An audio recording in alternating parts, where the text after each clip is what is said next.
മുൻ എംഎൽഎയും KPCC executive അംഗവുമായിരുന്ന പി സുലൈമാൻ റാവുത്തർ കോൺഗ്രസ് വിട്ട് സിപിഎമ്മിനൊപ്പം ചേർന്നു.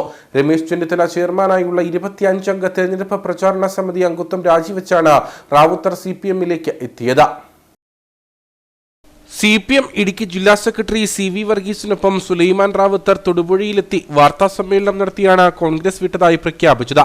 കെപിസിസി എക്സിക്യൂട്ടീവ് അംഗമായിരുന്ന പി സുലൈമാൻ റാവുത്തർ നിലവിൽ കെപിസിസി രൂപീകരിച്ച രമേശ് ചെന്നിത്തല ചെയർമാനായിട്ടുള്ള 25 അംഗ തെരഞ്ഞെടുപ്പ് പ്രചാരണ സമിതി അംഗത്വം രാജിവെച്ചാണ് സിപിഎമ്മിനൊപ്പം എത്തിയിരിക്കുന്നത്. കോൺഗ്രസ് നേതാക്കളിൽ നിന്നും അപമാനവും അവഗണനയും ഉണ്ടായി. തെരഞ്ഞെടുപ്പ് പ്രചരണ തൊഴിലാളിയായി തന്നെ കണ്ടു.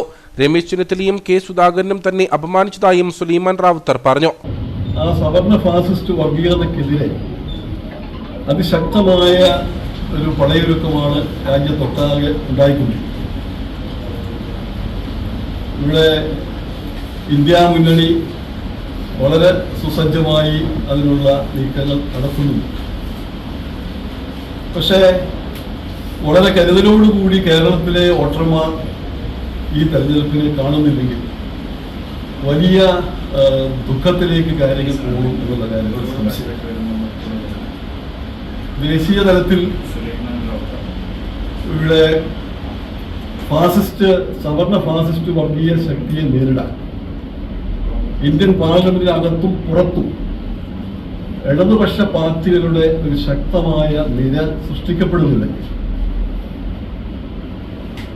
നമ്മുടെ മുൻപോട്ടുള്ള നീക്കങ്ങൾ വളരെ ദുർബലമാകും എന്നുള്ള ബോധ്യത്തിന്റെ അടിസ്ഥാനത്തിൽ ആ ഇടതുപക്ഷ മുന്നണിക്ക് നേതൃത്വം നൽകുന്ന കമ്മ്യൂണിസ്റ്റ് പാർട്ടി മാർക്സിസ്റ്റുമായി സിപിഎമ്മുമായി സഹകരിച്ചുകൊണ്ട് ആ ഒരു പ്രവർത്തനത്തിൽ എന്റേതായ ഒരു എളിയ പങ്ക് വഹിക്കണമെന്ന് കഴിഞ്ഞ 3 വർഷക്കാലത്തെ രാഷ്ട്രീയ നിശബ്ദതയ്ക്കിടയിൽ ഞാൻ വളരെ ആലോചിച്ചെടുത്ത ഒരു തീരുമാനമാണ് സിപിഎമ്മിന്റെ ഭാഗമായി അതിലൂടെ ഇടതുപക്ഷ മുന്നണിയുടെ ഭാഗമായി ഈ പോരാട്ടത്തിൽ പങ്കെടുക്കുകയായിരുന്നു.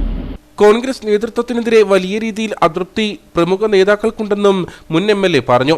KSU പ്രവർത്തകനായി കോൺഗ്രസ് രാഷ്ട്രീയത്തിലേക്ക് കടന്നുവന്ന പി സുലൈമാൻ റാവുത്തർ ഇടുക്കിയിൽ നിന്നുമാണ് 2 തവണയും മത്സരിച്ചത്. ഇടുക്കിയിൽ പ്രവർത്തന പരിചയമുള്ള സുലൈമാൻ റാവുത്തറുടെ കടന്നുവരവ് LDF സ്ഥാനാർത്ഥി അഡ്വക്കേറ്റ് ജോയ്സ് ജോർജിന് അനുകൂല സാഹചര്യം ഒരുക്കുമെന്നാണ് ഇടത് നേതാക്കളുടെ വിലയിരുത്തൽ.